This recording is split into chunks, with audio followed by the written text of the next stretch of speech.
Bueno, buenos días a todos. Estoy grabando la conferencia con anticipación porque el martes a esa hora se me superpone con otra actividad, así que directamente se las dejo grabadas y por supuesto cuando quieran cualquier duda saben que me pueden llamar por teléfono. Yo realmente estoy todo el día disponible y trato de responder las llamadas en el acto, salvo que esté viajando, pero esta semana no voy a estar viajando, así que llámenme cuando quieran y cualquier duda lo podemos conversar.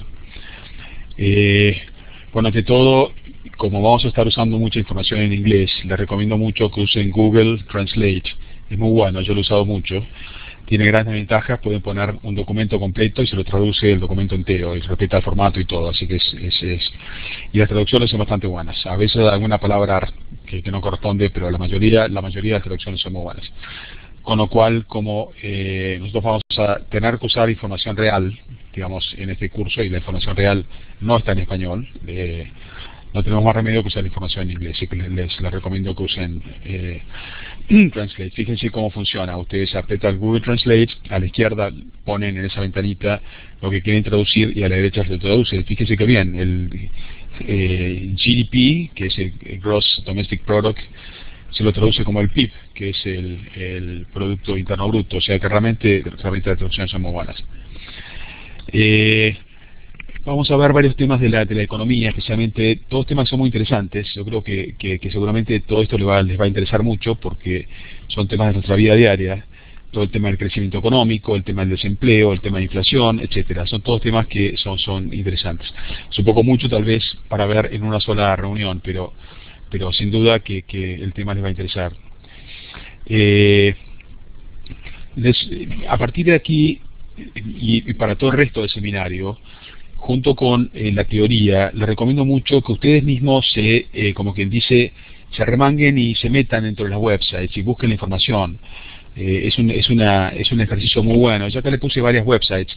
Esta primera, que es Yahoo, es una especie de calendario económico, Economic Calendar. Miren, acá está el Easy Economic Calendar, que bueno, acá viene la fecha, busquen la fecha actual, porque va semana a semana. Ahí en vez de 2012 pongan 2013 y póngale, estamos en la semana, posiblemente en la semana 20, y ahí van directamente a la semana que ustedes quieren. Y pueden ir semanas para atrás, semanas para adelante, hasta y lo interesante es que van viendo información real. Yo lo he usado mucho inclusive para temas reales, ¿no? Porque yo antes de ir a una reunión voy ahí y veo las cifras, y la ventaja es que uno puede meterse en el origen de las cifras, dónde fueron generadas, y dan explicaciones sobre cada una de las cifras. Tienen otra serie de informaciones, el Bureau of Economic Analysis también es muy bueno, Bureau of Labor Statistics también es muy bueno. O sea, casi todas las websites que les he puesto son realmente excelentes. Les aconsejo mucho que traten de mirarlas. Ahora les voy a hacer un pequeño raconto. Este es el primero que les dije. Como ven, el Business, el Economic Calendar, el calendario económico. Bueno, acá ven, le cambié la fecha. 2013 es la tercera semana. En vez de 2013, póngale, tenemos que estar más o menos alrededor de la semana 16, 17. Búsquenla, digamos, es una cosa que es bueno que vayan adquiriendo el músculo de poder ir hacia atrás y hacia adelante. Y ven que acá hay una serie de indicadores, y es muy interesante porque ven qué es lo que realmente ha ocurrido, qué pasó, qué es lo que se predecía y cuál fue la fecha, las cifras anteriores. Entonces, automáticamente uno se da cuenta si estamos mejor o peor con respecto al histórico, con respecto a lo que se preveía. Y si ustedes no entienden un indicador, directamente le dan doble clic y directamente lo mandan al origen del indicador. Y ahí es una muy buena forma de aprender la realidad. Sería interesante. Bueno, desgraciadamente, como estoy grabando la conferencia, no lo vamos a poder hacer, pero normalmente lo que hago es le pregunto a ustedes, a los alumnos, bueno, ¿qué les parece que está diciendo esta cifra? ¿Estamos mejor? ¿Estamos peor? En este momento las cifras son bastante buenas en general. Ustedes van a ver que la mayoría de las cifras que pueden ver en este momento son buenas cifras, o sea, estamos en un momento económico relativamente bueno. Acá les pongo. Esta es otra website que es bastante buena desde el punto de vista académico. Las cifras no están actualizadas.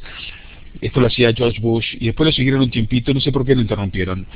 Es la Casa Blanca, de alguna forma tiene una serie de indicadores. Les voy a mostrar algunos para que vean que bien hecho está ahí, de alguna forma lástima que lo hayan interrumpido, porque era realmente muy educativo. Por ejemplo, bueno, acá en la anterior le mostré que si cliquean en cada uno de estos, por ejemplo, employment o income o international o money, lo que sea, cada uno de esos son distintas áreas de la economía. Inclusive ya el solo hecho de verlo abierto así, ya uno empieza a imaginarse los temas importantes de la economía. Acá está el desempleo, el unemployment. Cuando cliquean ahí van a la siguiente página y ya ven un poco las cifras, ven que en este momento está mejorando y ha mejorado mucho más que esto. Entonces está debajo del 7% y sigue mejorando. Es un tema que es bastante interesante y bastante controvertido en sí, porque todas estas cifras de desempleo tienen muchas cosas que son bastante riesgosas. Por ejemplo, si una persona se cansa de buscar trabajo, desaparece la estadística. Entonces por ahí parece que las cosas están bien, que la estadística está mejorando. En realidad no es que mejore, es que cada vez más gente se desanima y no busca trabajo. Tiene muchas cosas que son muy controvertidas, pero es interesante que se vayan metiendo un poco en esa realidad. Otro tema es lo que se llama el disposable income, que es el ingreso personal que uno tiene en exceso de los gastos, ¿no? O sea, el dinero que uno puede usar para el consumo personal. Ven que básicamente lo que acá les dice es cuánto cambia con respecto al periodo anterior. Ven, acá cambió mucho para bien, acá cambió mucho para mal. Ven que en este momento ya se está estabilizando una tendencia más o menos establemente positiva. Ven, lo mismo el tema del el balance en cuenta corriente. Esto es un tema de comercio. Generalmente uno se ve en comercio exterior, ven que Estados Unidos claramente es deficitario, hace muchísimos años que es deficitario, vale decir, importa más de lo que exporta. Eso evidentemente no es bueno para un país, o sea, es como que gasta por encima de sus posibilidades, consume por encima de sus posibilidades. Países como China es lo opuesto, tienen un balance claramente positivo. No es grave en la medida que exista un ingreso de dinero como para pagar estos gastos de alguna forma, pero eso es riesgoso, pues ese dinero algún día hay que devolverlo. Esto es la única justificación que uno puede encontrar, que uno la tomaría como positiva, sería si este balance negativo es para compra de equipos industriales, por ejemplo. O sea, que el país se está modernizando, entonces compra nueva tecnología y eso les permite predecir un buen futuro, por así decir. No es desgraciadamente el caso, o sea, desgraciadamente una buena parte de este balance es para artículos de consumo. Después otra cosa, bueno, acá ven de vuelta cómo se compone el balance, ¿no? Ven que si quieren, la única buena noticia es que las exportaciones crecen con las importaciones, o sea, las importaciones están por arriba de las exportaciones, por eso el balance es negativo, ¿ven? En fin, cuando ustedes van viendo todas estas cifras, uno aprende mucho. El Producto Bruto ven que es positivo y sigue siendo positivo, desgraciadamente acá llega hasta el 2010, pero se agarran el periodo que sigue, hasta el 2013, por eso le digo, es interesante ver un poco toda la tendencia. Van a ver que sigue siendo positivo. Inflación.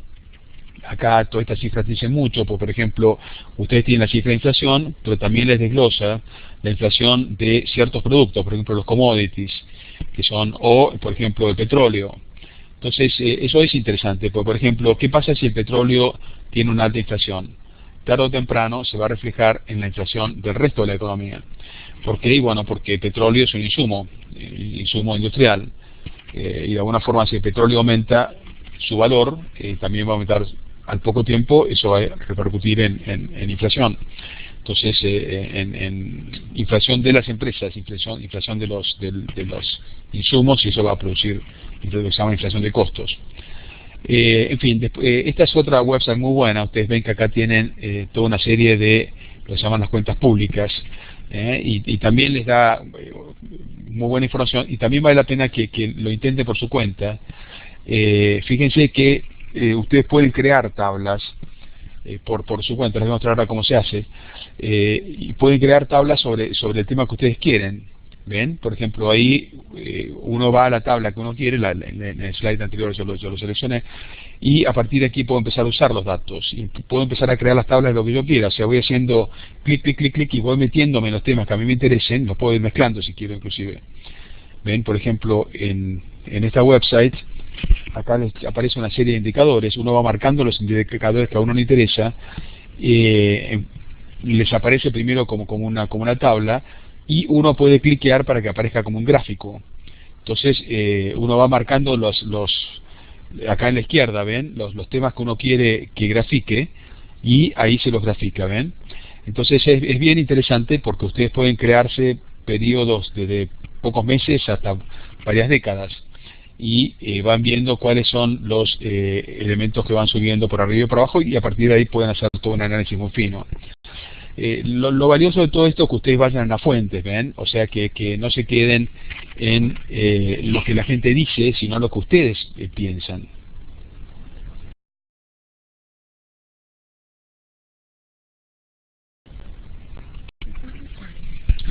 Entonces la pregunta es, ¿para qué nos sirven todos estos indicadores, ¿no? O sea, ¿qué es lo que nos dicen y cómo podemos razonarlos?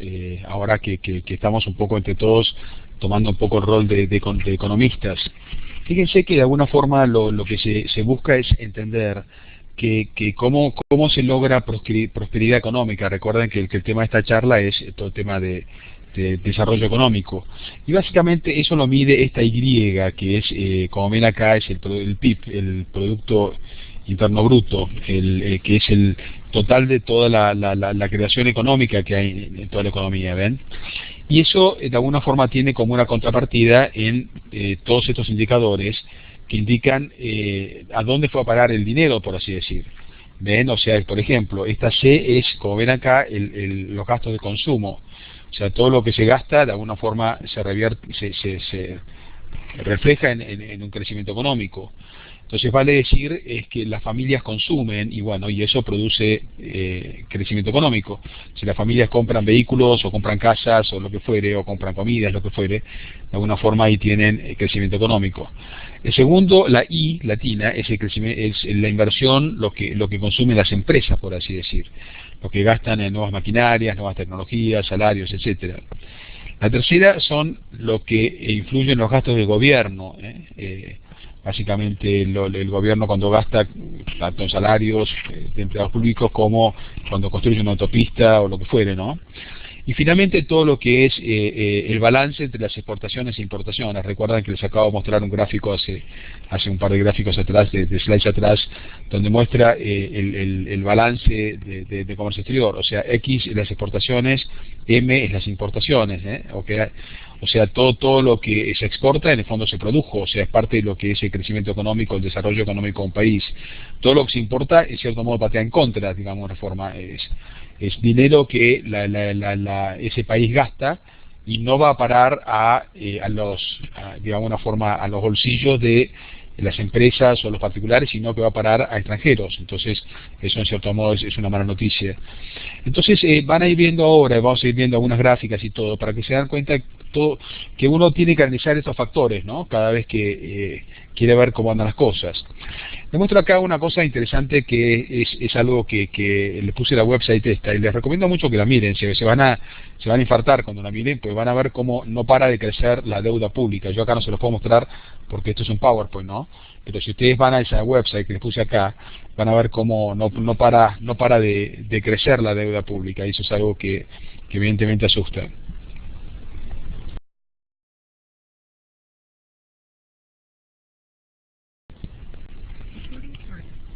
Les quiero mostrar un trabajo que hace el The Economist. Es un informe mensual que hace sobre la situación económica. Estos van a dar muy buen panorama sobre qué es lo que está ocurriendo en este momento en la economía. Muy brevemente, fíjense cómo la zona griseada que tiene acá hacia la derecha les indica el futuro, ¿no? O sea, desde ahora en adelante, y la zona blanca a la izquierda les refleja el pasado. Entonces ven cómo los últimos años el PIB, el Producto Bruto, ha venido creciendo a un ritmo muy débil, si quieren, el 2%, es lo mismo que nada casi. Pero bueno, por algo ha crecido, y fíjense que durante los próximos años no se espera que mejore. Esto es una buena y una mala noticia, si quieren. La buena noticia es que nos espera una recesión. La mala noticia es que el crecimiento es muy chiquitito, o sea que, y esto está soportado por, de alguna forma, mucha investigación. McKinsey demuestra que cada vez que se producen estas crisis, de alguna forma donde el grueso de la crisis es que había un nivel de deuda demasiado alto, las empresas y los particulares estaban demasiado endeudados. Según McKinsey toma 10 años en recuperarse. Fíjense que más o menos coherente con lo que dice The Economist, ¿no? O sea, que prevé que prácticamente durante muchos años el crecimiento va a ser muy chico, porque la gente no puede endeudarse más. Entonces eso hace que el efecto favorable que tiene la deuda, por eso les mostré primero ese slide, para que vean cómo la deuda es un tema que es una especie de ancla.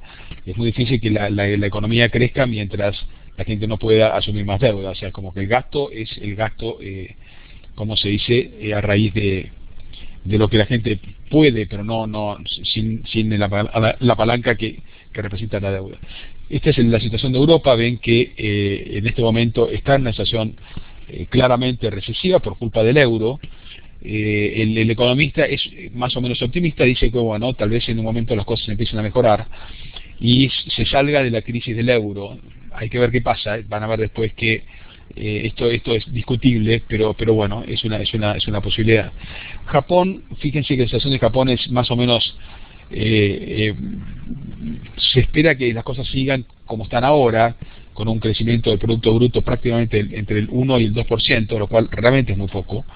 Hace mucho, Japón viene así desde los 90, en una situación de una recesión que parece que nunca va a terminar. Los países emergentes, de alguna forma, fíjense que está hablando de un 5%. Países emergentes, es interesante porque, de alguna forma, muchos países latinoamericanos están dentro de la categoría emergente, tipo Brasil, Colombia, Chile, México, hasta cierto punto, México es una excepción particular, junto con los países asiáticos, especialmente China, como se dice, especialmente China, que es el que tiene tasas de crecimiento realmente muy altas.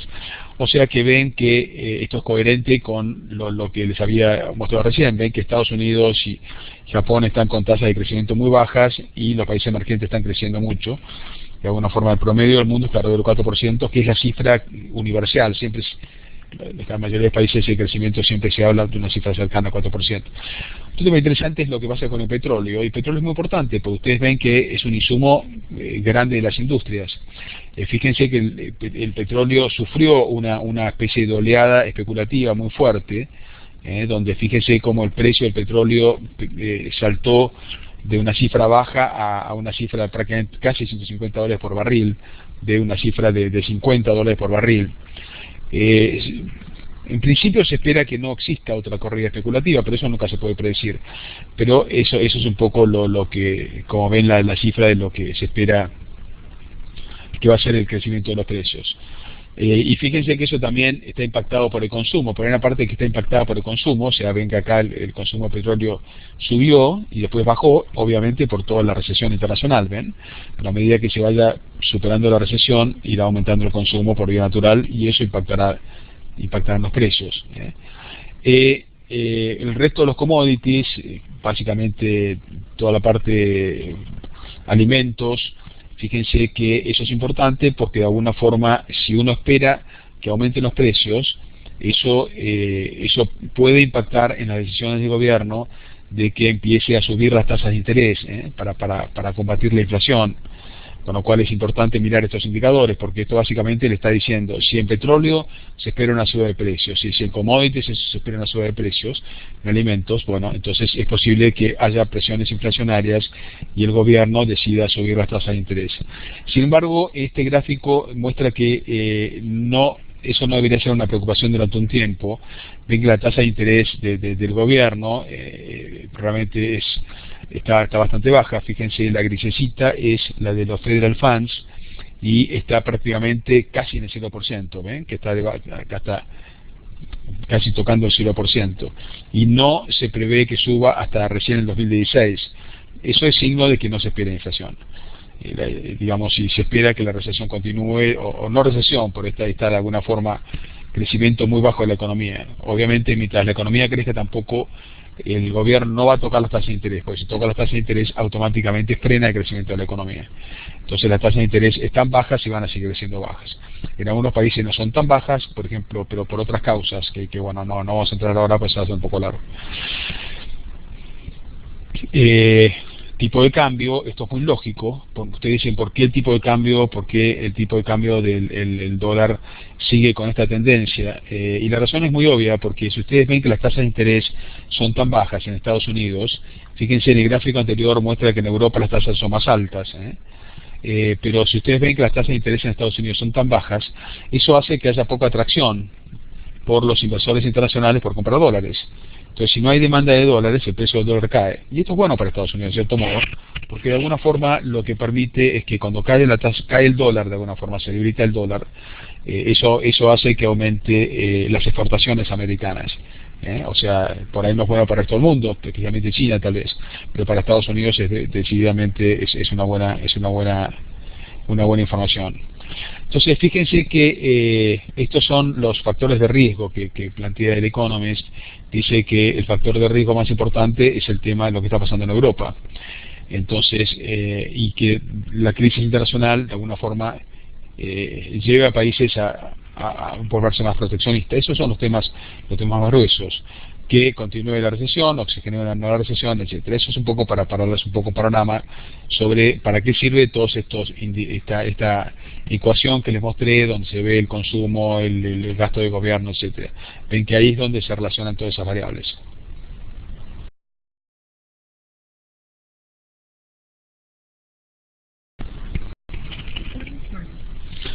Así como esa ecuación que les mostré, donde se vinculan cuáles son los elementos que hacen que la economía crezca. Esta es otra ecuación que es extremadamente interesante y que vale la pena realmente que traten de recordarla de memoria, porque tiene un impacto muy grande en nuestra vida diaria. Se llama la ecuación de intercambio, y básicamente lo que dice es, vincula, acá faltaría, si quieren, otro igual. Esto es igual al Y, que habíamos visto recién, que es de alguna forma el producto bruto.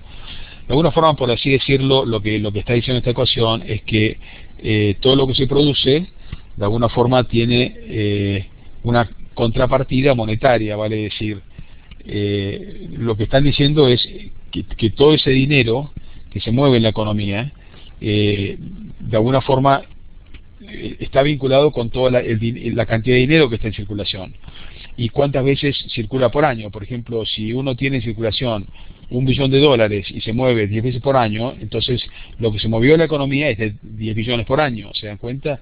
La M es la cantidad de dinero en circulación, que en otras definiciones se llama oferta monetaria, etcétera, y B es la velocidad de circulación. Si uno espera que la economía de alguna forma sea atractiva, la gente va a gastar. Si uno tiene temores de recesión, la gente no va a gastar y va a dejar su dinero en el banco. Entonces esta velocidad de circulación va a caer. Entonces esa es una parte de la ecuación. La otra parte de la ecuación es que todo ese dinero va a impactar en dos cosas: en los precios o en la cantidad de bienes o servicios, lo que fuere.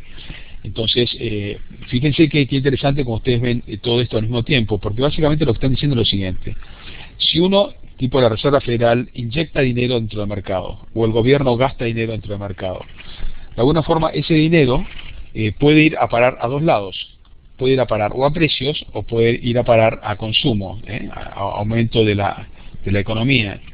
Entonces, el gobierno puede hacer grandes esfuerzos en inyectar dinero, pero si la gente no consume, todo ese dinero va a parar a precios. Entonces, todo depende de cuál sea la expectativa que hay en el mercado. Si la gente confía en que las cosas están bien, cuando recibe dinero va y lo gasta. Si la gente no confía y tiene miedo de quedarse sin trabajo, o tiene miedo de lo que puede llegar a ocurrir, no va a gastar el dinero, sino que de alguna forma eso va a producir directamente un aumento de los precios, un crecimiento nominal, pero no real. Y eso lo ven acá en este gráfico. Y este gráfico también es muy interesante y vale la pena que realmente le dediquen cierto tiempo y traten de aprenderlo, porque es una discusión que constantemente ustedes la van a escuchar. Ustedes recuerdan que en la slide anterior yo les mostré cómo si el gobierno inyecta dinero entre la economía, aumenta el gasto público o aumenta la cantidad de dinero que inyecta a través de la Reserva Federal, eso puede ir a dos cosas distintas: o puede ir a reactivar la economía, o puede ir a parar a precios. Entonces, ustedes dicen, bueno, es un dilema un poquito grande, ¿no? A ver, tratemos de aclarar un poquito más. Bueno, perfecto, aclarémoslo. Este gráfico que ven acá es la típica gráfico de oferta y demanda, que ustedes estarán cansados de verlos, la oferta y demanda por todos lados. O sea, la oferta por aquí, en el eje vertical siempre tiene los precios, perdón, la oferta y la demanda, este gráfico, y en el eje horizontal siempre tiene, de alguna forma, el volumen de producción. Este gráfico, bueno, tiene toda su historia, sería largo explicarles de dónde viene, pero básicamente eso lo tienen incorporando total de la economía. O sea, cuál es el nivel de precios de la economía completa, eso es lo que se llama la inflación. Si ese nivel de precios aumenta o disminuye, eso significa inflación o deflación. Y el total de lo que se produce es el total de lo que produce la economía completa, que es el Producto Bruto.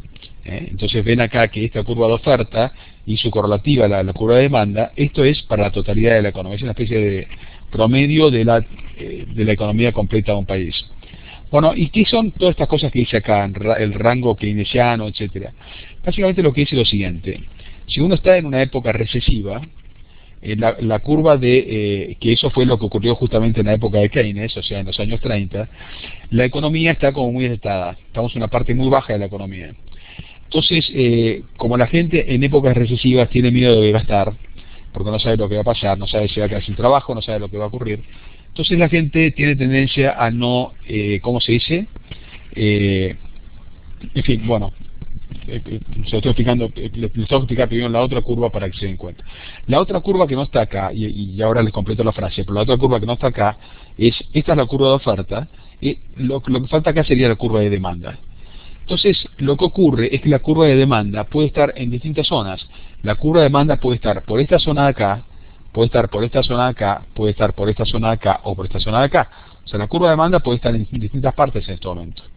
Bueno, ¿cuándo la curva de demanda está en la zona más keynesiana, si quieren? ¿Cuándo la curva de demanda está acá? Bueno, en épocas recesivas, en épocas donde la gente tiene poca expectativa de crecimiento económico.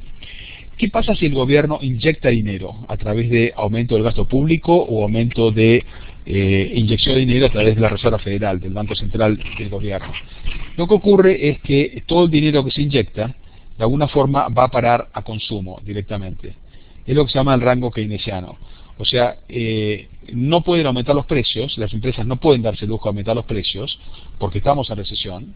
Entonces todo el dinero que se inyecta directamente lo que produce es aumento del Producto Bruto, aumento del PIB. Entonces durante el rango keynesiano se cumple lo que Keynes había de alguna forma pronosticado, y es que todo el dinero que se inyecta en el mercado, si inyectamos un dinero que hace que la curva de demanda agregada se mueva de aquí hacia aquí, eso hace que el PIB se mueva desde aquí hasta aquí, ¿se dan cuenta? Y eso produce una reactivación de la economía, ¿se dan cuenta? Entonces, en el rango keynesiano es real lo que plantea por ahí, esto es más la posición del Partido Demócrata en general, que es que hay que aumentar el gasto público, pues aumentar el gasto público produce un efecto multiplicador y hace que se expanda el Producto Bruto y prácticamente no produce inflación. Sin embargo, los republicanos tienen una visión completamente distinta. Y la visión de ellos es que si la curva de demanda está por aquí, esperen que se lo muestro, la curva de demanda está por aquí, por esta zona, y el gobierno inyecta dinero, entonces hace que toda la curva de demanda se mueva hacia la derecha. Eso lo habíamos hablado la semana pasada. Entonces, si la curva de demanda se mueve hacia la derecha, entonces lo que ocurre es que pasamos de este punto de acá a este punto de acá.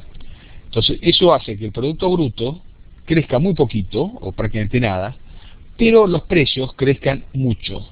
O sea, produzca una gran inflación. Entonces, de acuerdo a la visión más republicana, más lo que es la teoría clásica, Ludwig von Mises, Hayek, etcétera, es que cualquier aumento en la oferta en los agregados, de alguna forma en la demanda agregada, se traduce en inflación. O sea, que es algo que no beneficia a nadie, al contrario, es perjudicial. Entonces que no, de alguna forma eso lleva a la visión republicana, que hay que ser austeros, no hay que aumentar el gasto por encima de las posibilidades, etcétera. Entonces ustedes se preguntan, bueno, ¿quién tiene razón? ¿Los demócratas o los republicanos? Y la respuesta es, depende. si estamos en épocas recesivas, tienen razón los republicanos, los demócratas, perdón. O sea, en este momento la posición demócrata tiene más sentido. Es decir, aumentemos el gasto público porque eso hace que se expande la economía y se produzca todo un efecto multiplicador que es beneficioso. En épocas de plena actividad económica, como puede haber sido durante la primera década de este nuevo milenio, tal vez tenían razón los republicanos. Y había que ser cautos, había que de alguna forma tratar de limitar la expansión monetaria porque eso llevaba directamente a inflación. Y de hecho había mucha inflación por otras razones. Había mucha especulación, eso hace que los commodities se encarecieran, el petróleo se encareciera, etcétera, etcétera. O sea, ven que es muy interesante, toda esta discusión es sumamente interesante.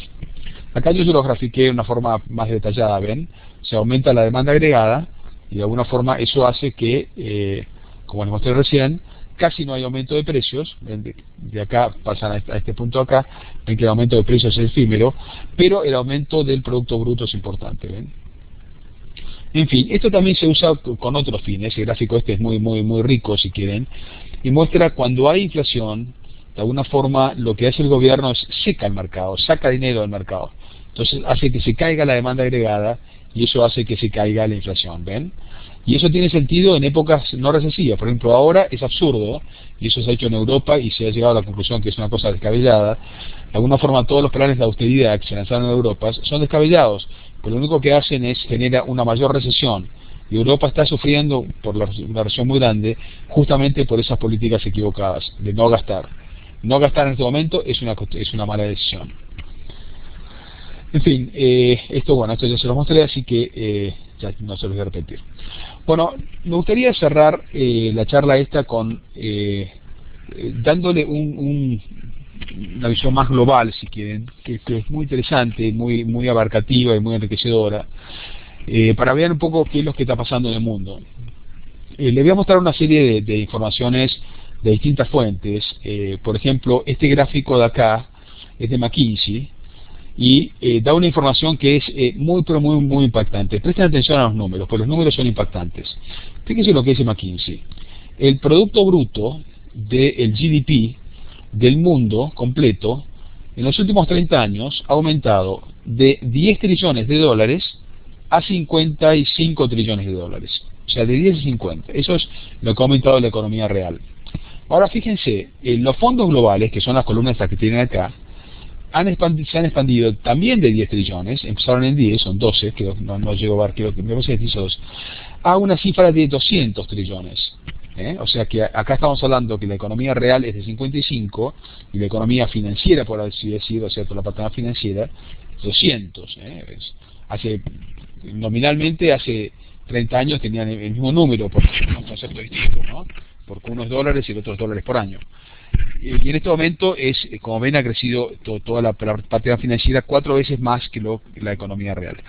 Y a eso se agregan otros, digamos, a la parte financiera se le agregan otros indicadores. Por ejemplo, los swaps. Los swaps es una cuasi moneda que son 300 trillones, ¿ven? Ha llegado hasta 300 trillones, o sea que 200 más 300 son 500 trillones. Entonces es como que de alguna forma los fondos globales han crecido, considerando estos dos indicadores, a casi 500 trillones cuando la economía real solo ha crecido hasta 50. O sea que hay un crecimiento gigantesco de lo que es el nivel de dinero que hay dando vueltas en el mundo. El grueso, prácticamente el 80%, eso lo ven en este chart de acá abajo a la izquierda, el 80% proviene de países emergentes, y solamente el 20% es de países desarrollados. Países como China, la India, países árabes, Rusia, han contribuido con el 80% de los fondos globales. O sea, todos estos fondos globales que ustedes ven acá, el 80% viene de países emergentes. Especialmente China, que son los chinos trabajan muchísimo y ahorran, no gastan nada. Entonces eso produce un crecimiento fenomenal de la cantidad de dinero. Y aparte es interesante, pues son países más desregulados, con lo cual no es tan fácil controlar todo ese dinero. ¿Qué efecto ha tenido esto? Lo que se llama apalancamiento.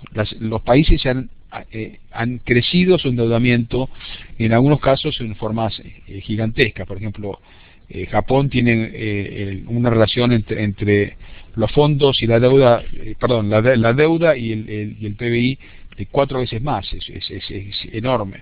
Inglaterra, que estaba más abajo, pasó a estar igual que Japón. Estados Unidos crece, no tanto como Japón o Europa, pero, perdón, Japón e Inglaterra, pero también ha crecido mucho. Esto se llama endeudamiento, y de alguna forma el endeudamiento tiene una serie de impactos grandes que ahora se los voy a comentar.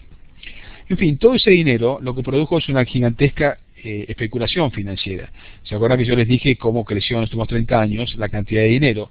Y eso se refleja en, por ejemplo, cómo creció el precio de las casas. Durante todo un siglo, el precio de las casas se mantuvo exactamente igual, casi no cambió.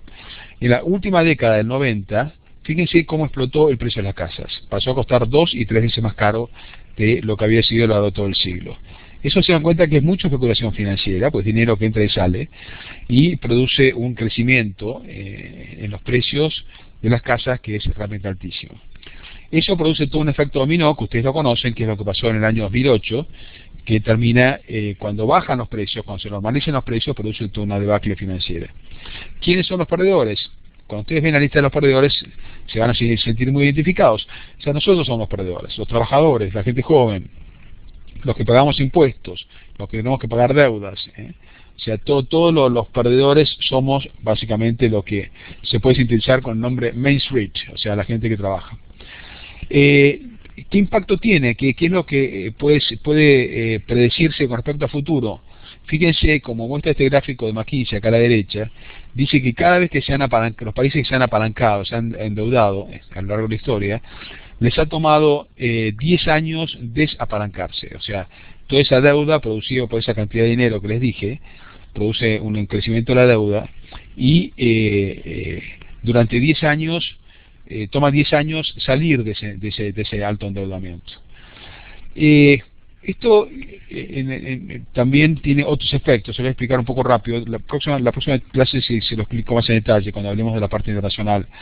Pero de alguna forma produce corridas especulativas en los países, especialmente lo que se llama el tipo de cambio. Básicamente lo que esta gráfica dice es que muchos países han adoptado un tipo de cambio bastante rígido. Algunos es totalmente rígido, otros es bastante rígido. Y básicamente eso es compatible con un crecimiento en la política monetaria y política fiscal expansiva, vale decir, los países gastan más y aumenta su deuda. Y de alguna forma eso es factible. Sin embargo, eso produce una especie de efecto expansivo y después un efecto contractivo. Esto es para explicarlo más en detalle. Pero básicamente para decir lo que ha pasado en muchos países como tipo México, Argentina, Brasil, Turquía, los países, como se dice, de sudeste asiático, que de alguna forma tuvieron una expansión muy grande, expansión financiera, entró mucha plata dentro de esos países, y un buen día por distintas causas se fue, especialmente porque se preveía una devaluación. Y la ida, el abandono de esos países produjo una estampida económica que terminó siendo catastrófica porque muchos bancos terminaron en quiebra, el sistema económico terminó en quiebra. Y esto se está dando en muchos países, por ejemplo en Colombia, en Brasil, están recibiendo muchos fondos y puede ocurrir que en algún momento esos fondos se vayan y produzcan un colapso similar al de estos países.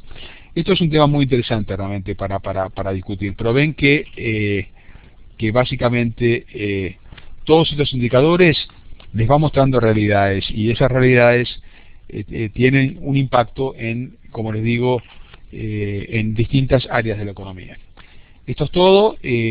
Como ven, este tema da para hablar muchísimo más, pero la intención era darles un resumen de lo que es la teoría de la semana aplicada a la realidad. Ustedes bien saben que mi objetivo es ver la realidad. Yo no quiero que se quede en la teoría, sino que vean cómo se aplica. Así que esto es todo. Cualquier cosa, les recuerdo, llámenme y podemos charlar de estos temas todo lo que quieran. Hasta luego.